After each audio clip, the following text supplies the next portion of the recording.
Parede iluminada nem sempre é sinônimo de lona tensionada. Lona tensionada a gente vê em todo lugar. Geralmente é o queridinho aí do pessoal da parte de especificação. Realmente é um efeito belíssimo, né? De uma luz suave, claro, quando bem especificado, né? Uma luz suave, às vezes é um background de um armário, é um teto, né? Que vai trazer uma iluminação mais difusa no espaço, ou um teto ainda com um brise, né? Ou um ripado de madeira para bloquear um pouquinho da luz e gerar uma brincadeira, enfim, uma textura. Então, a lona tensionada, ela é a nossa queridinha também aqui. A gente adora especificar. E já trazendo uma recomendação para vocês. Cuidado, bastante cuidado ao trabalhar ela no seu projeto. Tem duas formas de se trabalhar. Eu vou desenhar aqui para vocês. Então, de maneira bem esquemática, né? A gente tem duas lonas tensionadas aqui, olhando uma parede de frente, né? Tem duas formas de se trabalhar. Então, uma delas seria a gente colocar a fitinha de LED que vai lá dentro da nossa luminária, porque a lona tensionada não deixa de ser, né, uma luminária, nas laterais dela, e a luz apontando pro meio. Então, essa é uma forma, tá? Geralmente, tá? Falando de maneira genérica, a gente usa uma fita de 500 lumens por metro ou 1000 lumens por metro para dar esse degradê. Então, aqui vai ficar com muita luz, no meio vai ficar com menos, ok. É um efeito mais estético e nem tanto para iluminar o ambiente em si.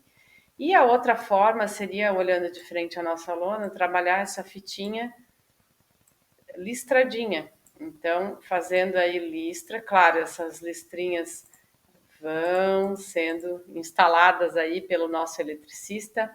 Então, o que a gente tem aqui é uma série de listras que vão produzir uma luz homogênea na nossa tela, né? A lona tensionada, seja no teto ou na parede. Nesse caso, eu sugiro fortemente fazer dimerizável. Por quê? Porque a gente nem sabe, nem sempre tem noção de quanta luminosidade a gente vai ter nessa fita aqui. Vou fechar aqui a tela. As listrinhas, a gente procura utilizar a distância entre elas, a mesma largura da profundidade da nossa luminária, ou menor ainda, tá? Para você ter mais segurança. Mas bastante cuidado. A gente já fez projeto que ia ter 10 centímetros para a gente colocar essa loninha no forro, então 10 centímetros de gesso. Chegou lá, virou 5, então a gente teve que aumentar o número de listras na nossa lona tensionada e especificamos que ia ser dimerizável e não foi instalado dimerizável. Ficou extremamente forte, com certeza, não tenha dúvida. Então, no caso das lonas tensionadas, com efeito que a gente chama de clarabóia, que é uma luz mais difusa, não é nas extremas, utilize sempre dimerização.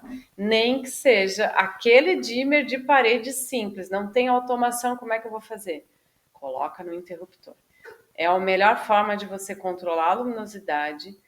Quem utiliza aquele espaço vai graduar da maneira que mais, que entende que mais faz sentido ali para o seu uso, tá? Então, nunca, minha sugestão forte, não trabalhe sem dimerização, nesse caso ali.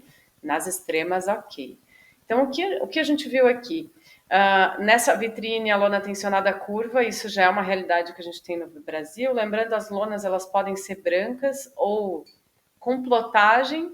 Então, para vitrine, a gente já usou plotagem também, fica muito bonito.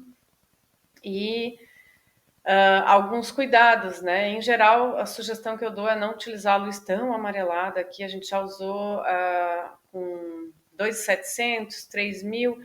Às vezes, numa vitrine com essa, possivelmente a gente está com 4.000 kelvins, né? Para dar um efeito mais fresco do mar.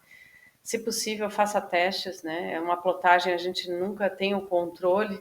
Essa plotagem ela chega dobradinha via correio lá na obra, bastante cuidado e atenção, ela é extremamente delicada, fácil de rasgar, mas vale às vezes fazer um testezinho. Mas nesse caso aqui que a gente quer um ar mais fresco, trabalhar com um neutro, no mínimo, né, para dar um efeito um pouquinho mais azulado. Então essa já é uma realidade que a gente tem aqui no Brasil. Esse é o efeito claraboia, então bem uniforme. Aqui umas outras formas de se trabalhar essa parede iluminada. A gente já viu a volta ali do tijolo de vidro, também entra nesse tópico. Mas aqui trazendo, parecem lâmpadas tubulares, né? de 60 centímetros, por aí, que a gente tem aqui no Brasil, mas lembrando, lâmpadas tubulares são fortes para fazer uma composição como essa. Tem muitos lumens, muitos, mais que 1000 lumens por lâmpada. Então ficaria extremamente desagradável. O que eu sugiro para vocês aqui? Trabalhar com perfil e fita de LED com um perfil que seja redondinho. A gente tem perfis que imitam aí as lâmpadas tubulares e daí a gente coloca uma fita bem fraquinha para fazer essa composição, se possível aí a mais fraca, e se a mais fraca não for suficiente aí, ficar muito claro, a gente dimeriza, né? Então, esse é um feeling que vocês precisam ir desenvolvendo. Se eu tenho muitas unidades, vai pesar, vai ficar forte. Ou eu graduo a fonte de luz, que é essa fita dentro do perfil, ou eu trabalho com a superfície do vidro mais leitosa para barrar um pouco mais a luz. Então, demanda teste também, mas fica bem bacana, bonito, diferente, sai da lona tensionada que a gente já está acostumado a ver por aí. Aqui é uma outra forma de a gente trabalhar paredes, que seria mais um efeito decorativo, efeito compondo, como se fossem papéis de parede. Então aqui a gente tem mini LEDs, isso aqui dá para trabalhar também com fibra ótica, né? Deixa eu voltar aqui. Eles podem ter um efeito, a fibra ótica ela pode ter aquele efeito estrelado, vocês talvez já devem ter visto, ou até especificado nos projetos. Dá para trabalhar da mesma forma, mas compondo aqui tem um bordado, né? Aqui em relevo, aqui a gente tem fios dourados, ou às vezes até com tecido, né? Trabalhando aí alguns pontos. Então são formas de a gente também revestir a nossa parede, o teto, enfim, o elemento que vocês desejarem com luz. Então, não pensar da maneira segmentada, agora, fazer todo o projeto, né? E daí, agora eu vou pensar na iluminação. Não, um efeito desse a gente já tem que pensar desde o início junto. Quero revestir, mas também quero iluminar com o mesmo elemento. Então, demanda aí uma abordagem de projeto mais integrada para que vocês consigam incorporar isso, né? E mostrar aos seus clientes esse efeito. E são tão inusitados em relação à iluminação.